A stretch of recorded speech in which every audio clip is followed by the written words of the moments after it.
everyone, happy holiday seasons. Amanda Fabiano here on episode 2 of Hashing for the Holidays, a Bitcoin Magazine Limited Series podcast. Today we have with us 3 very fun North American-based companies. Gentlemen, can we do a quick intro? Todd, do you want to start? Yeah, sure thing. Todd Garland, Great American Mining, and we mine on oil fields using flare gas.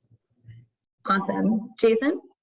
Jason Less, CEO of Riot Blockchain. Riot Blockchain, NASDAQ traded Bitcoin mining company. We're the owners and operators of Whinstone US, facility with up to 750 megawatt capacity in Rockdale, Texas. Amazing. And Ben, I can tell by your background, but just in case someone isn't watching on video, where are you? Hi, I'm Ben Gagnon. I'm the Chief Mine Officer for Bitfarms. We're a publicly traded Bitcoin mining company traded on both NASDAQ and the Toronto Stock Exchange. And we operate a number of different mining facilities in Quebec, Canada, the United States, and are also developing new facilities in Paraguay and Argentina. Incredible. So lots of different experience on this conversation, which I think we can draw into really what we want to focus on, which is the growth in North America of hashrate, right? So this has been definitely a trend this year that we've seen, especially after the Chinese exodus. We do a lot of research at Galaxy on Bitcoin mining, and we expect that over 14,000 Bitcoins have been mined in Q3 by publicly traded companies, which represents about 17%, right, of the total Bitcoin rewards. And the rise of public mining companies also allow us insight into just the overall industry, something that was super, super difficult before. But with that, we're also seeing a lot of companies start to go public via SPAC or IPO. Generally, do we think the market is saturated for public miners? Hot take there, if you think so. We've got a huge demand here for more and more companies to become publicly traded. I mean, the big drive here is that we're such a capitally intensive industry that if you can't raise capital quickly, flexibly, and cost effectively, you really just can't compete in this industry long term. And I think one of the greatest advantages as a publicly traded company is that ability to raise capital, both through capital markets and through traditional financing entities. Being publicly traded gives a lot of credibility, a lot of transparency to an industry that previously didn't have any. So I think this is a big positive thing. I think this is a development that shows the evolution of the industry over time. We've gone through several stages over the last 11 years of Bitcoin mining, where we had a transition into hobby miners to entrepreneurs to kind of cloud computing companies who, really it was difficult to manage any sort of investment through those because it was hard to verify what's going on. I think the public companies is the next evolution of that. And I think we're really just getting started on that. I think over time, there's just going to be more and more publicly traded companies, and there's going to be every incentive if you are a private miner to become a public one. Yeah, I think Ben's spot on. The key point being this is a capital intensive business. You need mechanisms, avenues to raising capital to remain as competitive as possible. And public markets, particularly in the United States, offer that.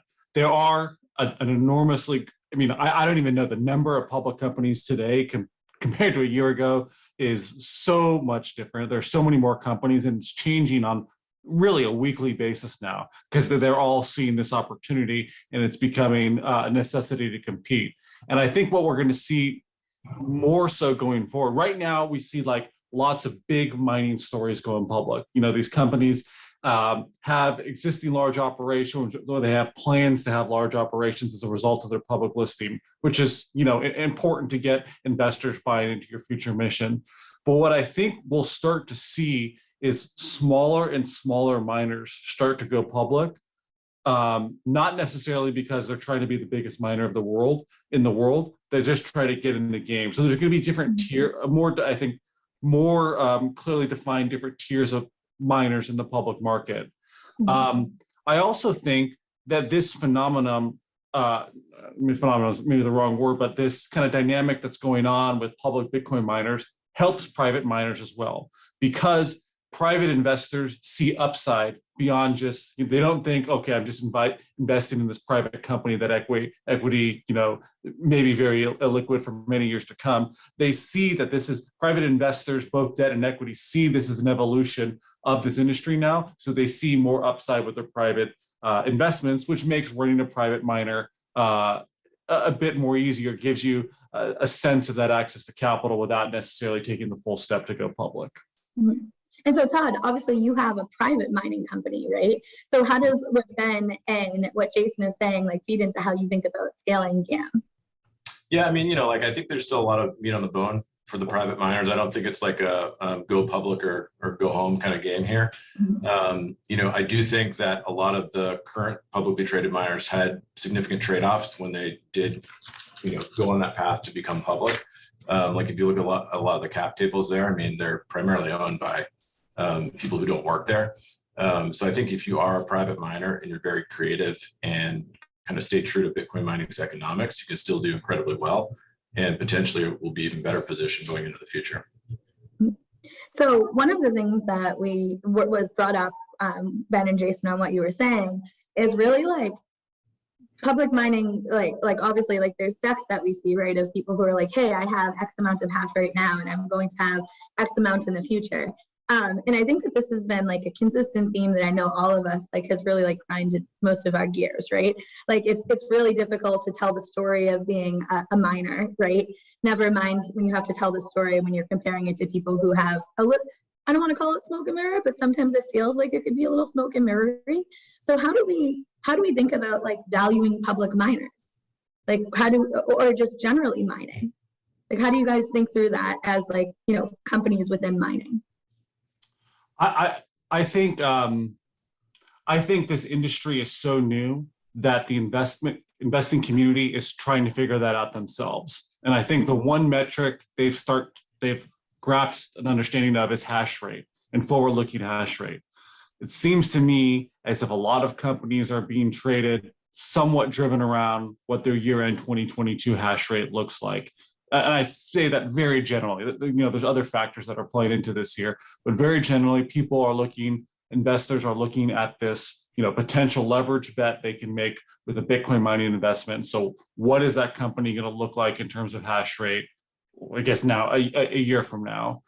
But that's, of course, not the whole story. We all work for mining companies here. There's a lot more to entering into an order with Bitmain, MicroBT, et cetera. There's a lot of work that goes into getting that miner plugged in, having that underlying infrastructure running to actually be mining and keeping that hash rate sustained, day over day. So, in my opinion, the market is going to learn more and more about Bitcoin mining as it remains involved and interested. And I think one of the emerging traits that will become more important over the next 1 to 2 quarters will be the execution capability, and I think that'll stand out a lot amongst different miners. Yep, 100%. I mean, I think right now, you see these big order announcements, and they obviously have an impact, but come 6 months, a year out, once you see who's actually kept up with being able to plug them in, and I think everybody here in this podcast knows it'll be a totally different story. So. Yeah, I think this is a indication of how early this market is in terms of institutional investor adoption.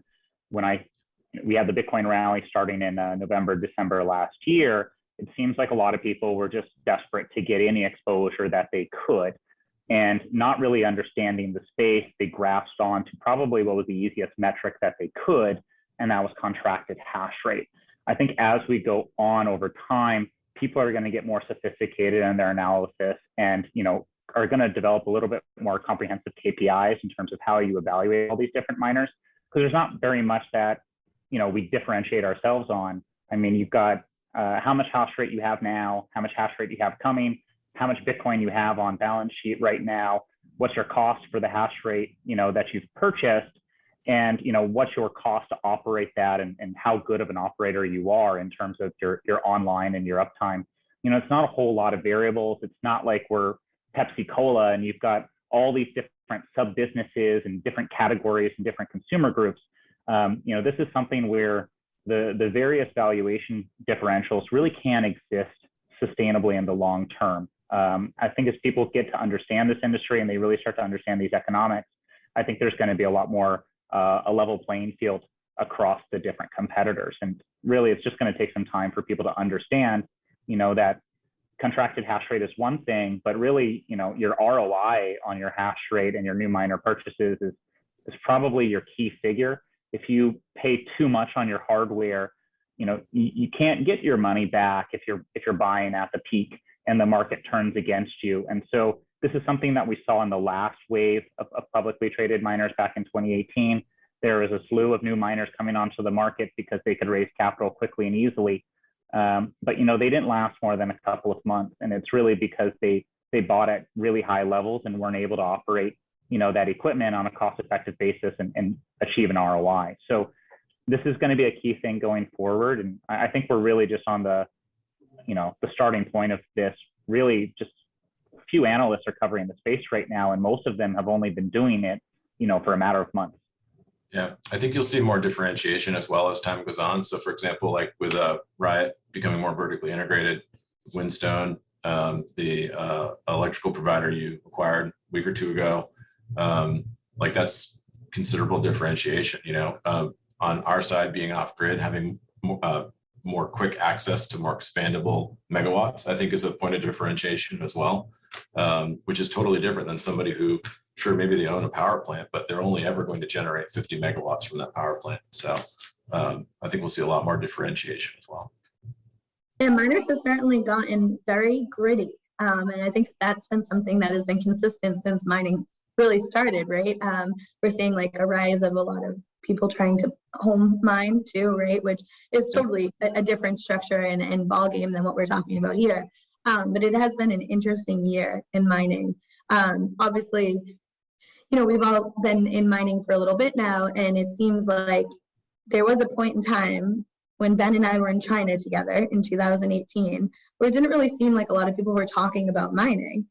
And that has totally changed since I'd say like the halving. The conversation has totally shifted and people actually want to talk about Bitcoin mining. But the one thing that I agree that we all touched on that is left out is really that operational risk and execution risk, right? It's kind of like what press releases don't tell us, right, in the background. So what do you guys really, obviously like you have to share information on all of your companies, both private and public. Like, what do you think is like really distinguishing and traits that people should look for as they're looking at these different companies? I mean, I would look at the announcement to hashrate online, kind of tracking how that's tracking. I think you'll already start seeing some very stark differences without calling anybody out specifically who's not on this call, for what it's worth. And like really just the different management teams, how are they going to get beyond whatever their footprint is? I mean, obviously Texas is quite a big spot. What happens once that plays out? Like how much more scale is there beyond what's currently planned? So what happens next? I think the deployments is a big one, because people are so focused on that contracted hash rate, but the hash rate is not worth anything unless it's plugged in and turned online. So, having a deployment schedule and meeting that deployment schedule, I think is really key. I don't think that's something that the market is paying attention to at all. They're so focused on that end of 2022 number that they're ignoring all of the interim.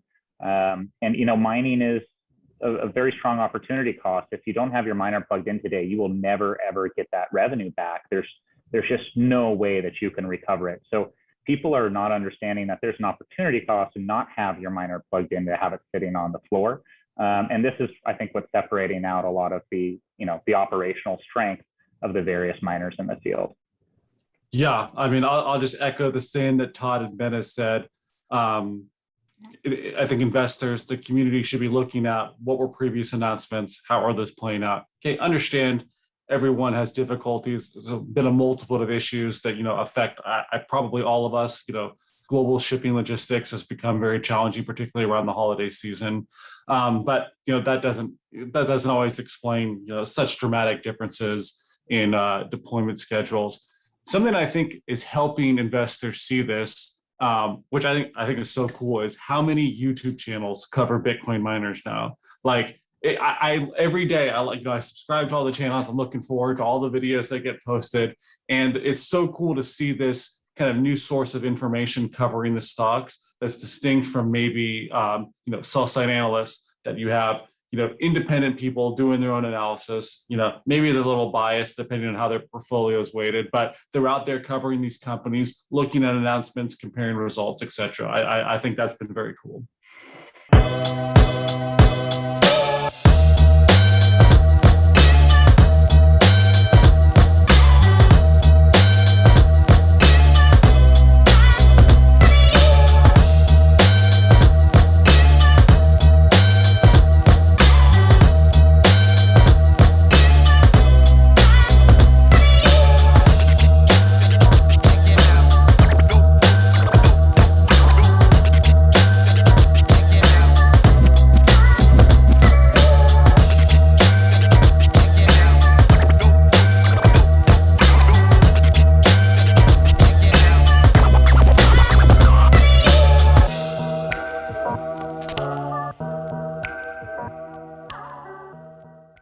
One thing when it comes to operational risk, right, is Jason, obviously what you talked about with shipping and logistics, right? Like that is like a big thing that's kind of out of the control of anything that we can really realistically control.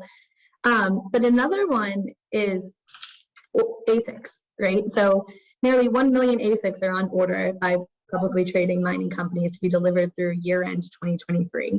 So if we're making a conservative assumption on the cost per terahash, we're talking about like $5 billion being spent on ASIC machines. Now that opens up two questions for me. The first one is, can we depend on ASIC manufacturers to deliver on time and how we think that we're going to get them delivered? So we'll start there, and then I'll ask my next question afterwards. I don't want to overwhelm. Todd, when you think about ASIC procurement, how does that affect how you build a GAM, and have you ran into any issues? Yeah, I mean, so we're considerably smaller than these other guys. So like our supply chain issues are around, like different kinds of infrastructure. So for example, we build our data centers on trailers right now, and it's really hard to get trailers because everybody's buying trailers to move stuff around the country. So we're at the point now where we found someone who can build them custom for us, and we're just talking the base of the trailer, and then we build everything else on top of that. So we're seeing those issues left and right. We're having to source some parts for containers from, like 3 or 4 different supply houses for the same part to get the quantities we need. So we're at a point now where we're trying to get ahead of the miner deliveries. Our plan right now is essentially to just have, let's call it 10 to 20 megawatts of rack space ready to go, so that we're changing the problem from like building rack space quick enough to we have it ready to go once the machines arrive and we ship them out. Yeah, so delicate balance, right, between like making sure you have everything up and running to then having a site up and running without ASICs. Yeah, exactly. And then, so I mean, right now, I'll be candid, we're enjoying the delays from some of the mining manufacturers because it's making it more easy for us to land stuff on site without much down, that gap in between. So that's interesting. Just touching up on that, this is kind of a new development, Amanda, like back when we were mining in 2016 and that sort of thing, you were always buying spot miners. It wasn't ever a situation where you're doing a monthly purchase 12 months in advance. I mean, this is a completely new development that happened with the silicon shortage last year. And it's really the semiconductor foundries that have pushed that out, from going to like a 3-month lead time to a 12-month lead time. And a lot of these contracts, are huge scale. You would have never had an agreement before where people are buying 10,000, 50,000, 100,000 miners, back in 2016. And now this seems to be the growth story and the demand. Realistically speaking, there's no practical way to deploy 100,000 miners within 3 months. And so if you are targeting those kind of figures, like most of the public companies are, you really actually do need those longer lead times. And I think, a lot of reliance is put on a single manufacturer, which is a risk. You can't have everybody relying on a single company, Bitmain, for every single order. I think the market's destined for some massive disruption so as long as we have increasing Bitcoin price next year. And I think that's going to really, put a lot of pressure on the manufacturers to deliver and keep up with these new emerging players that we're probably going to see emerge as this bull run continues, to 100K, 200K, et cetera. Yeah, this phenomenon with monthly contracts far out has certainly been an interesting development. I believe we entered into an order in April of this year where the final shipment month was October 2022. So, I mean, like that is so far out orders. But to your point, Ben, having this more predictable schedule definitely helps with the supporting logistical development. It'd be so much more challenging if we were, you're out there just going spot and, okay, we need to go get 15,000 miners this month or, whatever number because the infrastructure is now ready. Having this kind of ability to plan, I think makes things, alleviates some amount of risk. Of course, it introduces new risk as well. There is some forward price risk that you encounter around here, changes in technology, changes in, the marketplace as a whole, but does help with planning. Yeah, the risk. Go ahead. Sorry. I was just going to say, I think this is a sign of the evolution of the industry. We're becoming more like the other data center industry, where you are talking about equipment purchases and new builds 2-3 years out. This is the evolution of the industry. I think it's destined to happen, and I think it's kind of necessary for Bitcoin to scale the network and continue to secure it, at the levels that it needs to be secured. It does bring a little bit more, I think, professionalism into the industry to have those longer lead times and for people to be consistently hitting regularly announced milestones, as opposed to, hey, we randomly purchased 1,000 miners. Hey, we randomly purchased, 5,000 miners. So I think this is a necessary evolution. It does introduce new risks, but I don't really see any way around it. So how do you guys model out, expected returns for machines if you don't know the final price of those machines? Because they could change, because the technology can change and the price of those machines can change. That's a little bit of a tongue-in-cheek question coming from me, because I also have to answer that question regularly, but it's tough, right? Like you have this whole idea of what you think is going to happen, and then it's like, oh, new node, new price of machines, even though you've forward paid for, these machines already. How do you guys get around that risk? Very dynamic modeling. Yeah, I mean, yeah, like everything in life, there's so much uncertainty and risk. We can make the best approximation, the best estimates of what this is going to look like, and then we can update as those assumptions and information changes over time.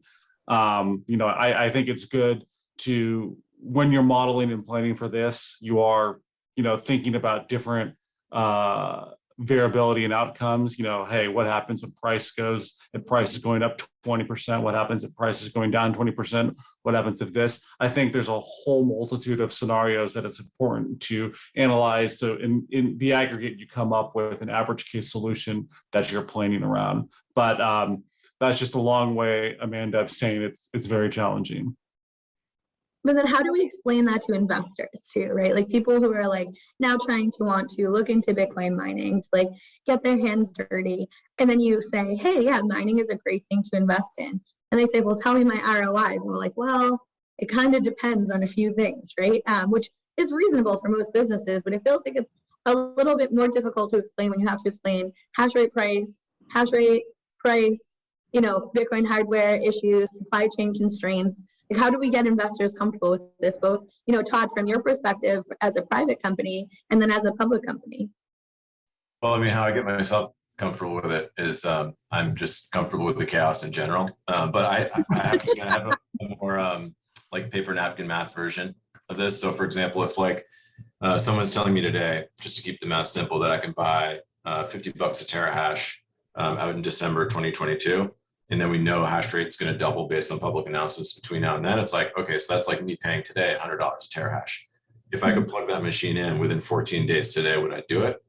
I'm not going to like it, but I'd probably still do it if I had the space. Back to like the hotel analogy. If you don't sell the bed, it's gone forever.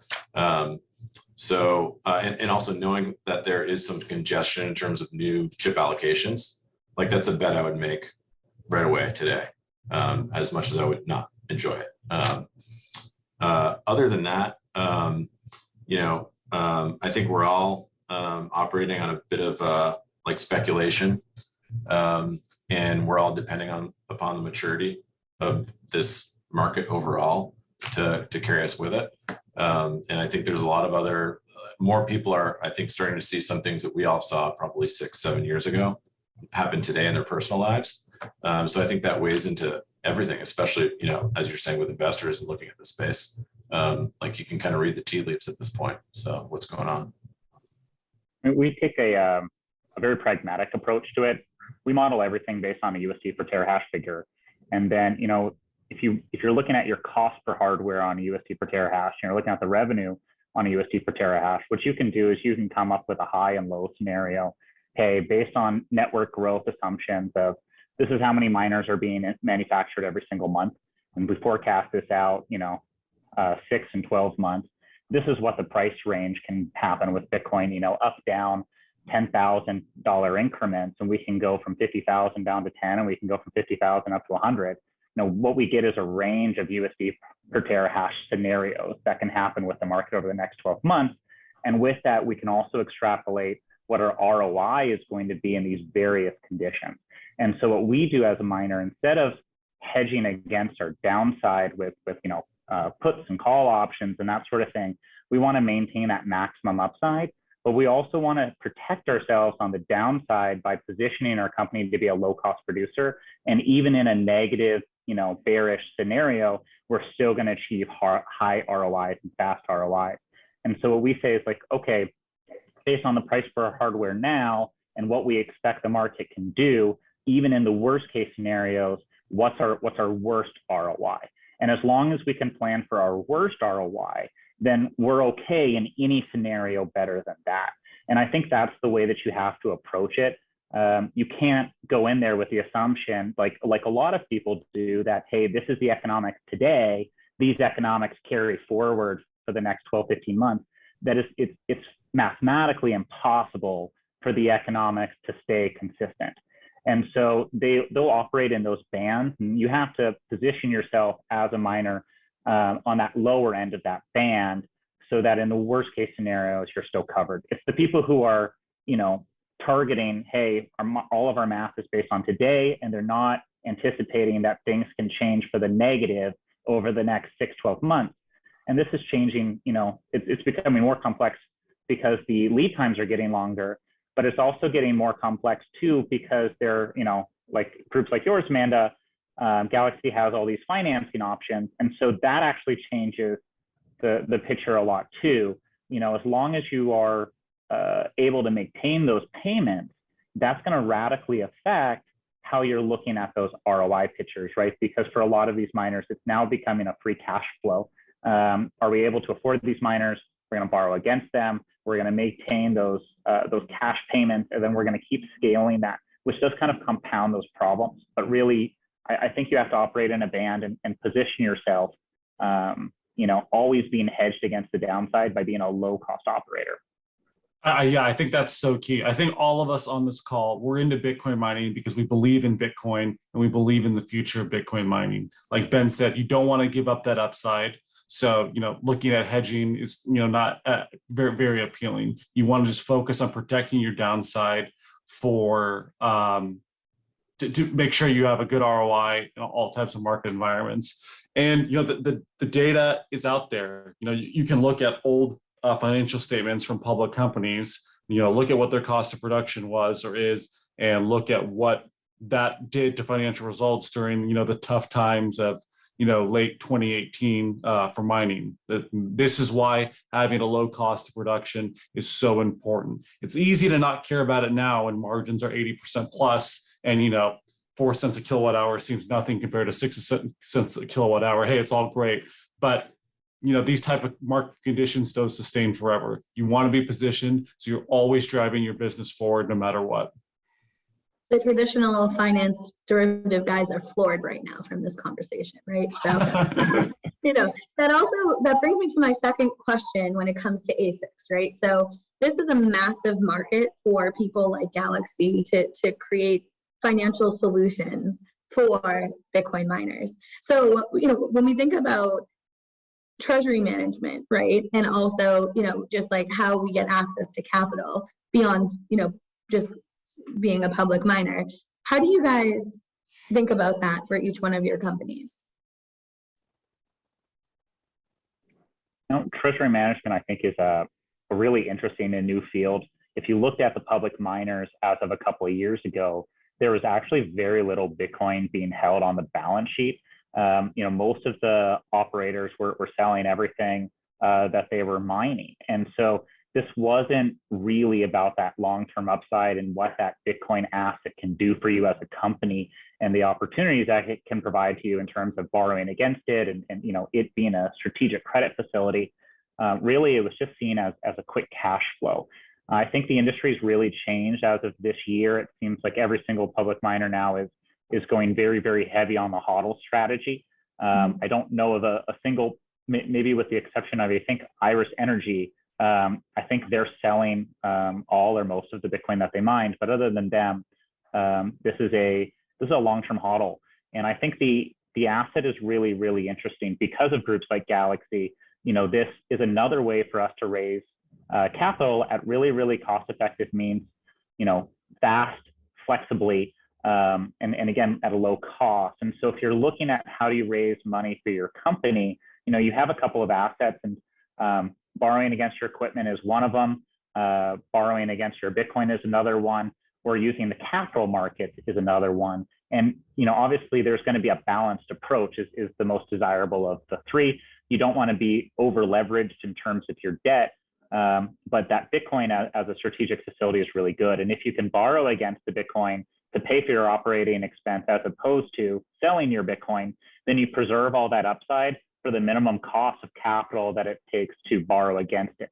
So I think this is a real interesting thing. We haven't seen how this is all going to play out yet, but I think most of the miners are anticipating that Bitcoin is going to reach, 6 figures sometime next year and beyond. And so while you have 80, 90% gross mining margins now, if you're not selling until after 6 figures, it's well worth the cost of capital to borrow against it. And so this is real changing dynamic that we haven't seen play out before.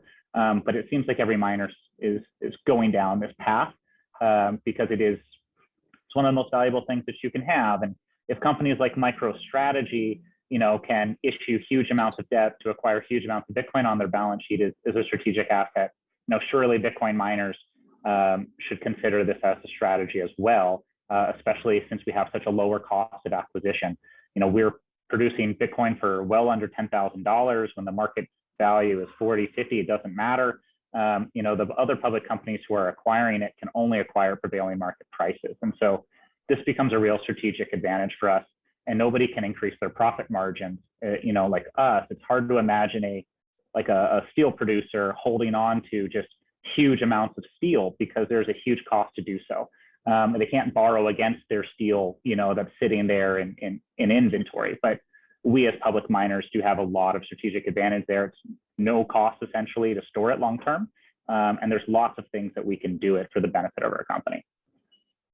Yeah, it's been great to see the emerging, you could say, tool set that miners have to raise capital to avoid having to sell Bitcoin. I think it becomes particularly a bit easier right now during these very strong markets. There's an excess amount of, not excess, but there's a readily amount of capital available for financing. In a bear market, won't necessarily be that case for all operators. It will become a lot more of a squeeze and tougher to hold on to that Bitcoin. But the competition around the space has been driving down the rates for Bitcoin-backed loans, driving back the LTV ratio. Like this is great for the industry. This is a kind of a great tool set.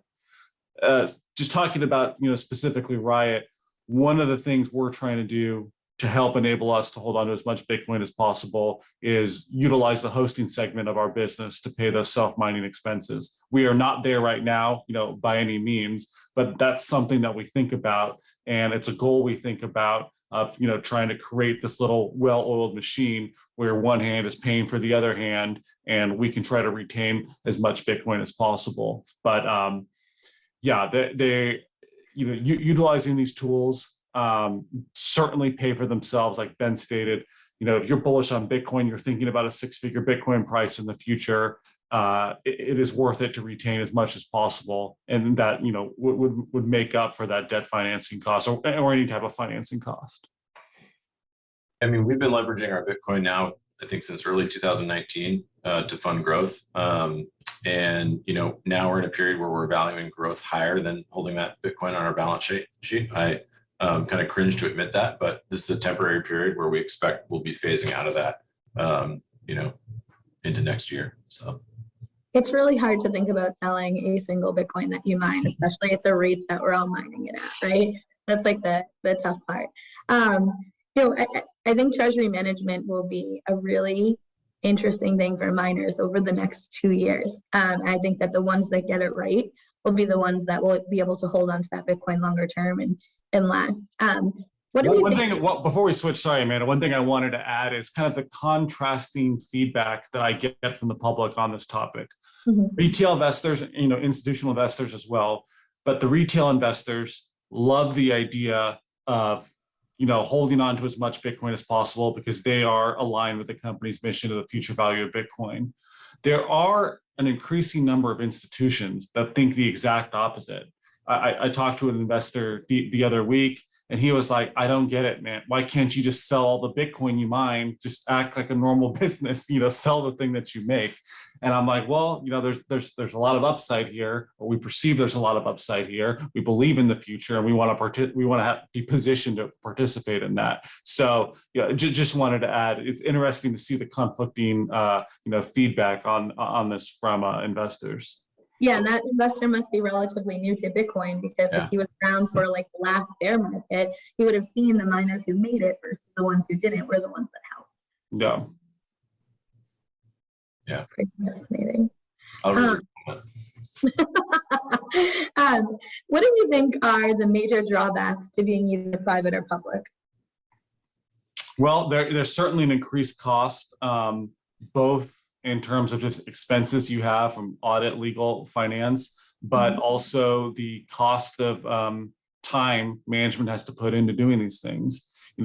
Going through audits, preparing financial statements. That these are, especially for an SEC issuer, these are really big undertakings, and that a lot of resources has to come in from the company to stay current and to be accurate and be complete with these filings. I think the other downside is, I wouldn't go as far to call this a downside, because I think being public overall has great advantages. But, as compared to a private company, we don't have the same, we have to disclose all of our material contracts. We have to disclose, kind of what's going on. And that makes a company more investable. That's why I didn't want to call that a downside. The fact that a shareholder can see what's going on, they have a full, complete picture of the company, that inspires confidence, gives them the information they need to make an investment decision. But, if you were trying to operate in stealth, if you had some sort of big idea you wanted to keep, secret for competitive reasons, it's still possible as a public company, but creates a lot more challenges. So in some regards, sometimes I envy a company like Todd's, where they're kind of able to operate and execute on their plans, and maybe not have to give up anything to competitors who you can maybe learn from them. I think we definitely have a lot of extra things that we have to do as a public miner that you would never have to do as a private miner.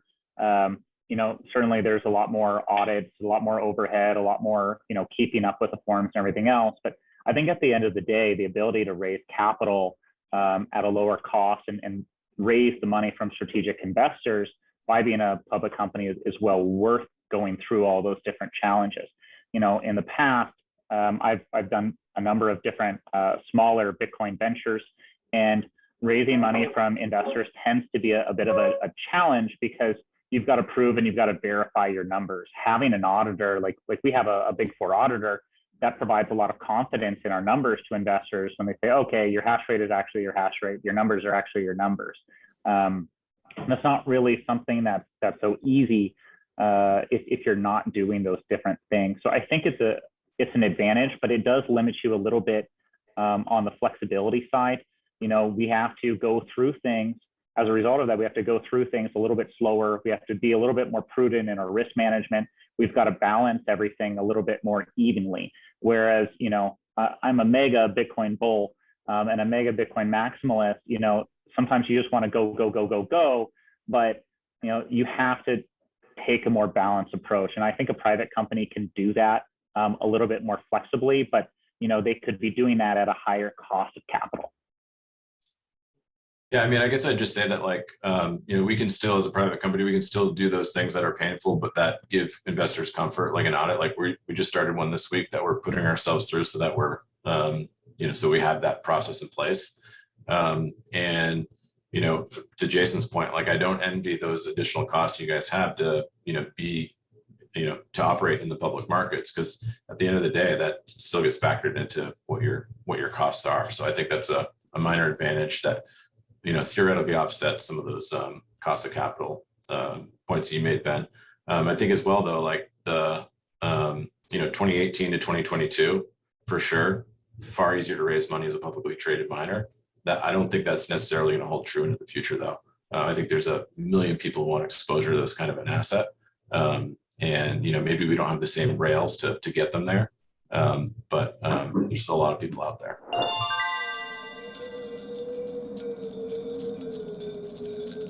Yo, my fellow Bitcoin lovers, have I got something specifically curated for you. The Deep Dive is Bitcoin Magazine's premium markets intelligence newsletter.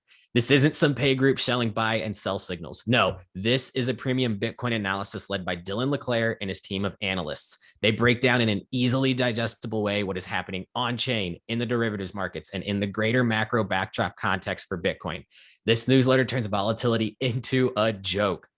So hit up members.bitcoinmagazine.com and use promo code podcast for 30% off the deep dive. That's members.bitcoinmagazine.com, promo code podcast for 30% off. Divorce your paid group and learn why Bitcoin is the ultimate asset by Dylan and his team. My fellow plebs, the Bitcoin conference is back. Bitcoin 2022, April 6th through the 9th, is the ultimate pilgrimage for the Bitcoin ecosystem. The Bitcoin conference is the biggest event in all of Bitcoin and cryptocurrencies.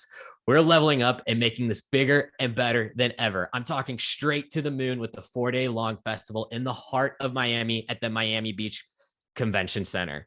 This has something for everyone. Whether you're a high-powered Bitcoin entrepreneur, a core developer, or a Bitcoin newbie, Bitcoin 2022 is the ultimate place for you to be with your people and celebrate and learn about the Bitcoin culture. So make sure to go to b.tc/conference to lock in your official tickets and use promo code Satoshi for 10% off. You want more off? Pay in Bitcoin and you'll receive $100 off general admission and $1,000 off Whale Pass.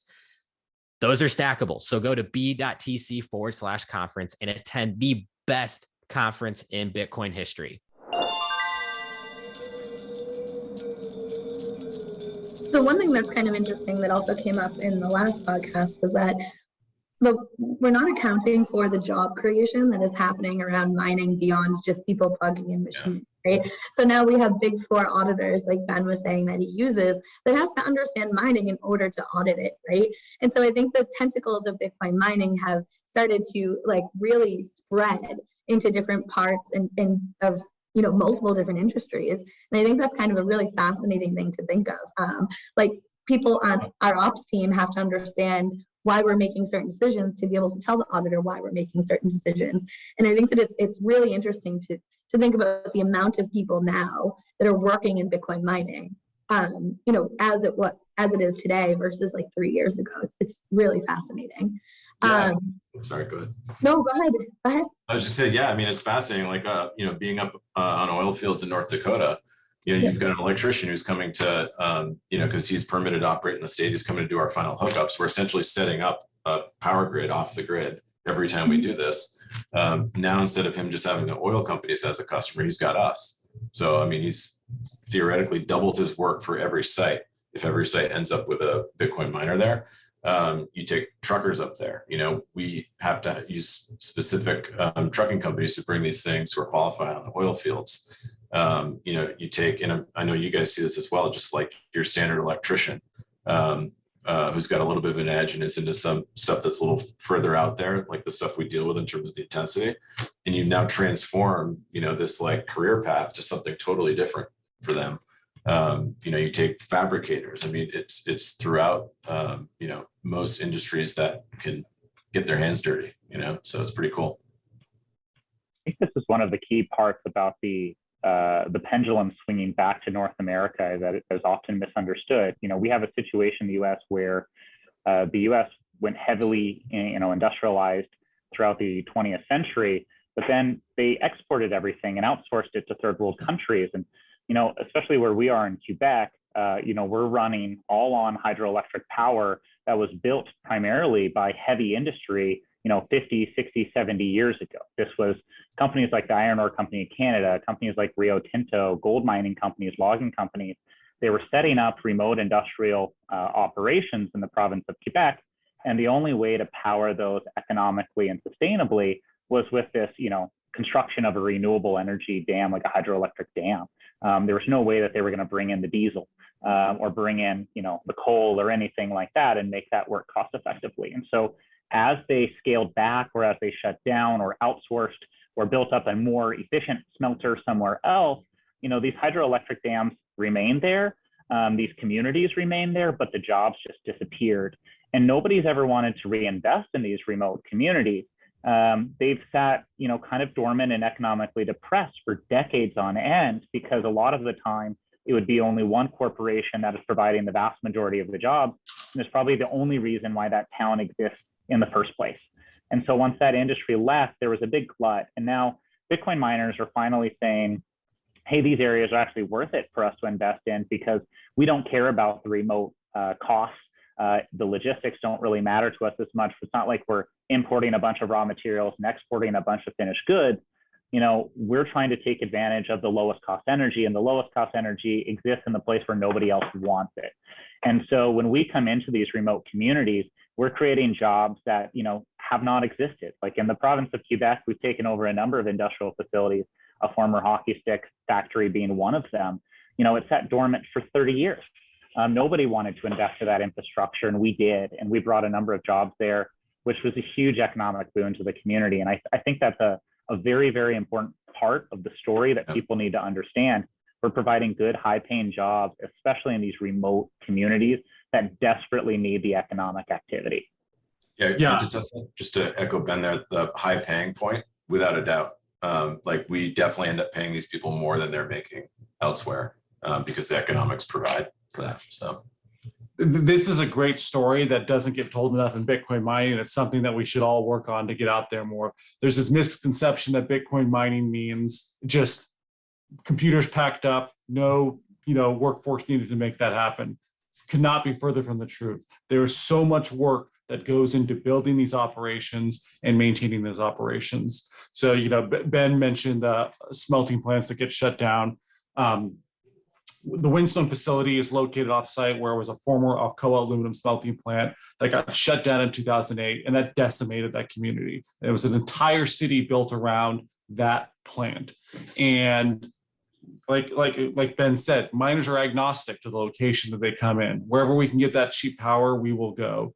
And in Rockdale, Texas, where Whinstone is located, we have created approximately 160 jobs at that site, and that's just employees, not including contractors, to build that site and execute on the expansion plans we have going on. And that might not sound like a huge number, but when you're talking about isolated communities that have a population of 5,000 or so, that becomes very meaningful, not even to mention the indirect benefits that go to that community from the indirect jobs that are needed for these new people that are coming to the communities, for the tax benefits that come, for the things that I know we all do with our companies to give back to the communities that we operate in. Bitcoin miners have a very meaningful social impact. I know a lot of people like to talk about ESG, and a lot of the focus is around, energy and energy mix, but there's still an S in there. And I think Bitcoin miners are exceptional at that component, allied with the community and giving back to their community. Yeah, Jason, 160 jobs in one location is just really also like front office. You guys have people that work, in all different places that support like your business. So that's 160. That's a lot of that are builders. We have management, we have administrative staff on that site, but there's people that are building, the foremen that supervise their teams underneath them, and then you're right. We have the the whole Riot corporate office that runs Riot at a corporate level, and with this acquisition of ESS Metron the other week, adding electrical engineering, manufacturing in-house, that's kind of added even more to the employee count. So I think I think building things, I forgot who said this recently, but I think it's a great point. Building things is how you get more Bitcoin, and you need people to build things. Mm-hmm. Nicely put. So entering into another year, right, of Bitcoin mining, do we have any, I hate predictions, but do we have any themes that we think we're going to see next year? You say memes? Themes, but we'll see lots of memes. What are they going to be the emerging 2022 memes? I think the public miner thing is going to be a continuing big story. I think the monetization of energy is going to be a really, really big one. We see this everywhere we go, is electric companies and energy companies looking to the Bitcoin market as an alternative place for them to sell their energy. It doesn't matter what energy market you're looking at, unless you're looking at a place like New York City or a remote island like St. Lucia or something like that. It's probably the best market for you to sell your energy to, is the Bitcoin mining market. And so all of these groups are starting to look at this. And this is also something that's starting to change, the renewable energy picture a lot. If we can come in there and we can provide that response demand, that's a really big deal. People never really had an idea that this was a problem that was solvable. Traditional data centers have to run with massive diesel generators as backup. And it doesn't matter if you're looking at, Google, Apple, Facebook, whoever, they may be powered by renewable energy, but the second that energy goes out, they crank up the diesel generators because, if for 1 second you can't access Twitter, people are going to lose their minds. But the Bitcoin mining thing is coming in there with that demand responsive grid. And this is solving a problem that nobody ever thought was doable. I think that will be a really, really big theme next year. And it really is the big driving force on the ESG. We're monetizing energy that otherwise can't be used or otherwise wouldn't be wanted. And that's going to be having huge knock-on effects, economically throughout everybody. It's through the utility, it's through the grid, it's through better prices for the consumers, it's through a more balanced load through the consumers. I think those will be the big driving stories, and possibly the emergence of some new mining manufacturers potentially in North America, because this is a thing that we're seeing happening as the China mining ban continues to take hold. And I think there's still a lot of mining still taking place in China that hasn't been cracked down yet. Probably will be later next year at some point, and for probably many more years to come. But one of the problems with that, or one of the things that we'll see with that, is also the transition of hash rate to North America, and probably the transition of manufacturers to North America, because as the companies in North America become more sophisticated, become publicly traded, become audited, investors become more in tune, they're also going to want to have contracts with American manufacturers. And I think this is going to be a huge prevailing theme as we have the next Bitcoin bull market next year. Yeah, I mean, once again, on point with everything Ben said there. And I think, what can I say? It's just a lot of things that I agree with. I'd also think that because of a combination of both, the difficulty to get on the miners, to get, orders of miners, which in turn drives up the price of miners. I think there's going to be growing work and innovation around making the most of, maximizing the output, the performance of the miners that you do have. So obviously I'm thinking about things like immersion cooling, thinking about third-party firmware to unlock greater output. Immersion cooling, I think, is becoming more feasible now. In the past, it was certainly cost prohibitive. Didn't really ever see it on a big scale, but I think through innovation and competition in that space, that type of infrastructure is going to become more available and more in use in Bitcoin mining, and then that helps enable kind of these other operational benefits you can get from running third-party firmware on your machines, doing whatever to improve the efficiency and output of your fleet of hardware. So. Yeah, definitely excited to see what happens there. People motivated from a lack of supply, motivated from too high of prices, and looking how to make their operations more efficient with their own innovation. Well, there's one thing I won't agree with. I think you guys overestimate the public's ability to really get down into the nuts and bolts of what we do and why it's good. So I think we're going to continue to get clobbered over the head in the media anyway for being, the horrible people or whatever it is. I've seen no evidence yet that like they're going to overcome some of those same talking points we see every bad article published about Bitcoin. So I think that's going to continue to be a struggle.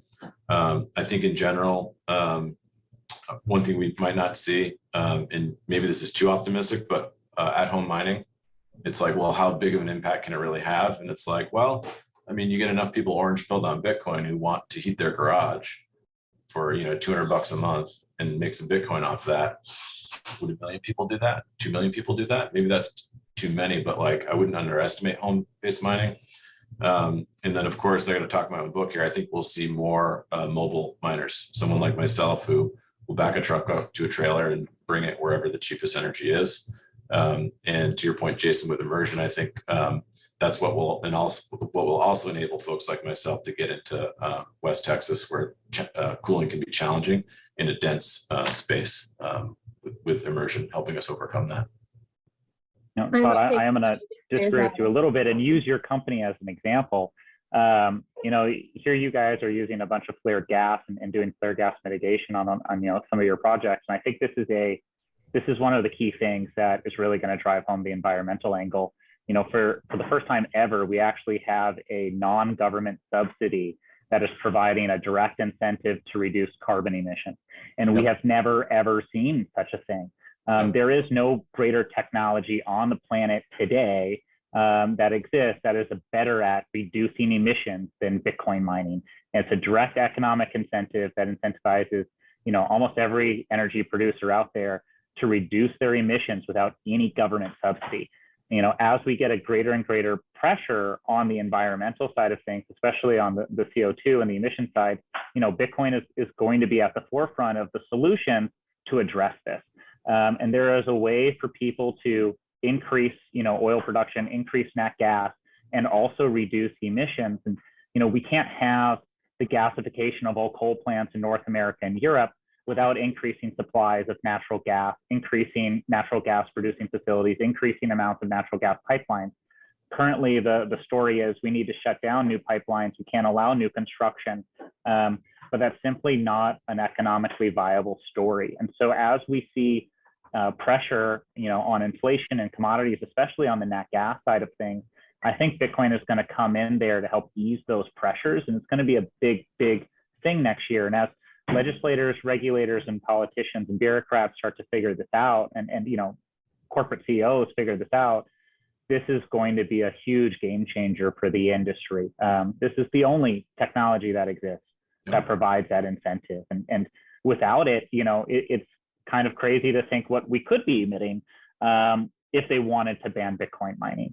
So I think that is, and companies like yours are doing a great job at that. And so I think that's going to be a big driving force next year. Cool. Do you mind sending me a headshot? And if I put it into our latest deck, that'd be great. Thanks. I think that there's going to be a lot more M&A activity in mining. That's my take for next year. A little bit less philosophical than you guys, but I do think that there'll be some natural like synergies between larger companies and smaller companies in the space. So that's what I'm keeping my eye on.